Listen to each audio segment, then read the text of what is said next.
അപ്പോൾ ആ കാലത്ത് മുതൽ തന്നെ ഈ ആന ഒരു 10-20 വയസ്സ് പ്രായമുണ്ട്. എപ്പോഴും ഓടിപ്പോവുക, ആനക്കാരെയും വിട്ടിട്ട് ആന പേടിച്ച് ഓടുന്ന മട്ടിൽ ഓടുക. അങ്ങനെ എന്നിട്ട് എന്തെങ്കിലും പിടിച്ച് കെട്ടിയിട്ട് കുത്തിക്കളയുക. അങ്ങനെയൊക്കെ ആയിട്ടൊരു പ്രാന്തൻ കേശവൻ എന്നുള്ള നിലയ്ക്കാണ് ആ കാലത്ത് ആന അറിഞ്ഞത്, കുട്ടിക്കാലത്ത്. അത് കഴിഞ്ഞ് പ്രായപൂർത്തിയൊക്കെ ആയി 10-25 വയസ്സ്. ഞാൻ കാണുന്ന ആനാകുമ്പോഴേക്കും ഞാൻ ഉണ്ടായത് 47-ലാണ്.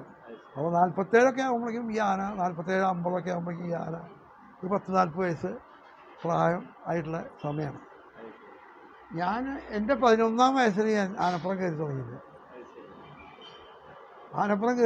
അപ്പോൾ ആനപ്പുറം കയറിയപ്പോൾ ആ കൊല്ലം തന്നെ ഞാൻ കേശവനാരുടെ പുറത്തും കയറിയിട്ട്.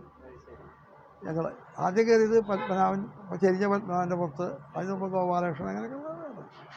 അപ്പോൾ അങ്ങനെ ആനയായിട്ട് എനിക്ക് വളരെയധികം ബന്ധമുണ്ട്. ഈ ആന പ്രാന്തൻ കേശവൻ എന്നാണ് അന്ന് പറയാം. ഏത് ആനക്കാരും നിൽക്കില്ല, ഓടും. ആന അവരെ ഓടി